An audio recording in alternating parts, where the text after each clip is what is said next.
Jika kita tidak bermadhab, Ya.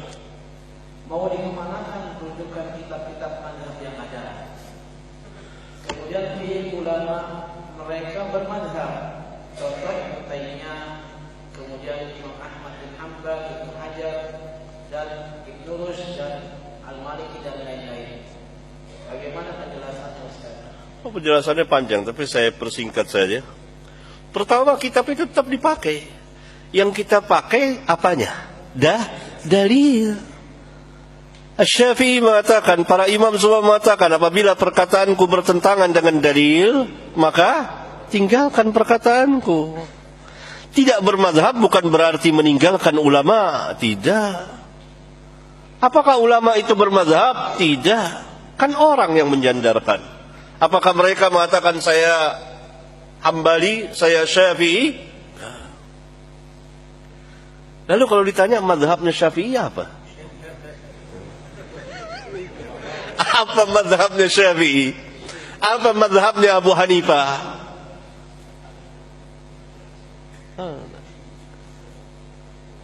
Coba penanya nak jawab nih. Mazhabnya Syafi'i apa? Mazhabnya Alkitab wa Sunnah. Semua kembali kepada Alkitab wa Sunnah. Semuanya kembali kepada dalil Alkitab dan Sunnah. Kemudian enggak benar para ulama Syekhul Islam bermadzhab. Dari mana ente tahu Syekhul Islam bermadzhab? Dari mana? Gitu. Syekhul Islam mengatakan ana Hambali, Ibnu Qayyim mengatakan ana Hambali, Ibnu Qayyim yang membahas tentang mazhab, menolak mazhab. Syekhul Islam menyalahi 4 mazhab. Mazhabnya apa Syekhul Islam ketika dia menyalahi 4 mazhab? Contohnya apa? Talak 3. Seluruh mazhab mengatakan kalau seseorang mengatakan saya kepada istrinya, saya talak engkau dengan talak 3, jatuh talak 3. Syekhul Islam bilang enggak, jatuh 1. Menyalahi 4 mazhab, bahkan 5, 6, 7 barangkali. Mazhabnya apa Syekhul Islam? Mazhabnya hadis. Di mana? Di Sahih Muslim. Hadis di Abu Daud, dia pegang hadis. Pegang kuat hadis. Jadi kembali. Itu yang kedua. Yang ketiga, mazhab itu kalaupun ada, itu bukan buat orang awam, tapi buat ahli ilmu. Karena dia beristidlal. Mampukah orang awam beristidlal? Enggak mampu. Mampukah orang awam berijtihad? Ini salah kaprah.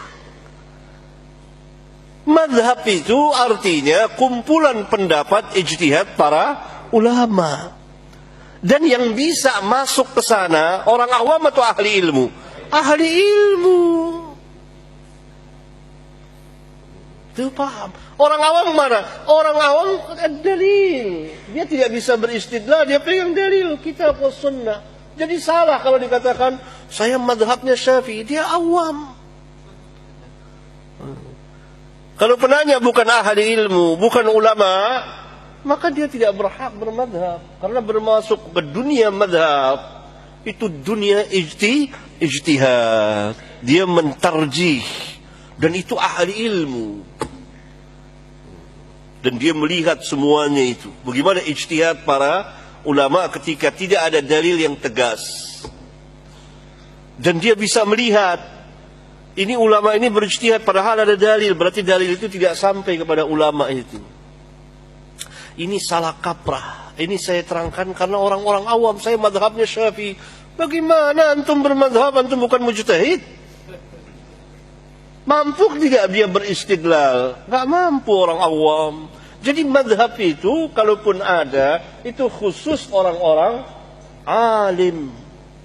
Bukan orang-orang awam. Karena dia memasuki dunia ijtihad. Oleh karena itu para ulama mengatakan bahwa menentukan salah satu mazhab ini adalah bid'ah besar dalam Islam dan kemunduran Islam. Apalagi hanya dibatasi 4. Emang ulama hanya 4? Banyak. Ini madhabnya Bukhari mau dikemanakan? Belum madhabnya Abu Daud, mujtahid mutlaq al-imam. Belum madhabnya al-imam Muslim. Belum yang sebelumnya madhabnya Sufyan al-Thawri. Belum madhabnya Syu'bah, Amirul Mu'minin fil hadis. Belum madhabnya al-imam al-Auza'i. Dan madhab yang lain. Kenapa hanya dibatasi 4?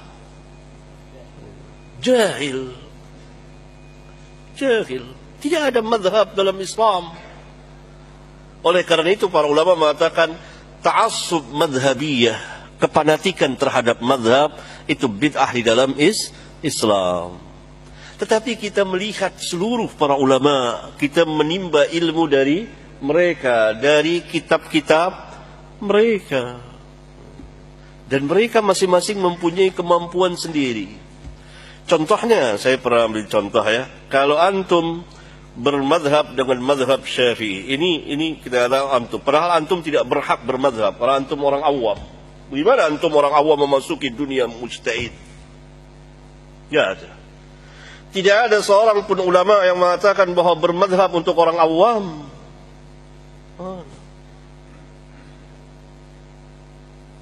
Contoh.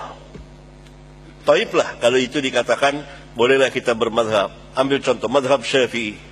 Maka wajib azan antum, azan Abi Mahdzurah, bukan azan Bilal. Karena Syafi'i hanya membawakan satu jenis azan. Azan Abi Mahdzurah. Bukan azan Bilal. Tetapi yang dipakai oleh orang-orang ini apa? Madhab Bilal, azan Bilal. Dari mana mereka dapat? Dari hadis. Bukan dari Syafi'i. Syafi'i azannya azan Abi Mahdzurah di kitabnya Al-Um. Dari mana kita pakai azan Bilal? Dari hadis. Kembali kepada hadis. Semuanya merujuk kepada hadis. Semuanya merujuk kepada Alkitab dan Sunnah. Oleh karena itu lemahnya umat itu karena menentukan salah satu madhab. Kita tidak boleh menentukan salah satu madhab. Madhab itu artinya kumpulan ijtihad para ulama. Syafi'i begini pendapat beliau. Ini usul dan ilmu beliau. Abu Hanifah seperti ini. Kayak tadi itu. Mau kita pegang perkataan Abu Hanifah itu? Tidak bisa. Berarti ada barang-barang yang memabukkan yang tidak mabuk menurut Abu Hanifah boleh diminum khamr itu selama itu bukan ini jenisnya, kan itu madhabnya. Berarti kalau demikian bir boleh kita minum itu. Itu ijtihad ulama, sebatas itulah ijtihadnya. Nah itu bahayanya menentukan salah satu madhab. Salah satu madhab kita tentukan itu berbahaya. Karena itu bid'ah besar dalam Islam. Dan saya selalu mengumumkan ini. Antum baca muqaddimah kitab saya Al-Masail. Yang saya tulis di tahun 80-an. Dan saya terang-terangan di situ. Menentang madhab penentuan. yakni asabiyah. Kepanatikan. Dan keharusan bermadhab. Itu dia. Tapi kalau ulama kita tidak menentang. Para ulama semuanya kumpulan pendapat begini. Ya, hendak penanya cerdas, jangan jahil. Antum duduk di majlis bebas madhab. Ini bebas madhab, tidak ada madhab kecuali madhab Nabi yang mulia alaihi salatu wassalam. Dan para ulama, kita semuanya ngambil dari para ulama. Dan ini sudah saya umumkan sejak tahun 80-an. Bahwa dakwah saya bebas madhab. Dan saya tidak terikat dengan salah satu mazhab. Kalimat tidak terikat berarti saya ngambil dari semuanya. Mana yang setuju dengan dalil, maka saya ambil. Mana yang tidak setuju, maka kita tidak ambil. Tapi para ulama semuanya kita menghargainya. Jangan bawa kita lagi ratusan tahun yang lalu ketika kaum muslimin berada dalam kejumutan. Antum tahu, di Masjidil Haram pernah ada 4 mimbar. 4 imam. Masing-masing punya imam solat. Mau antum seperti itu lagi? Jadi kalau mazhab Syafi'i salat, maka mazhab Syafi'i salat. Yang Hanafi nungguin dulu imamnya.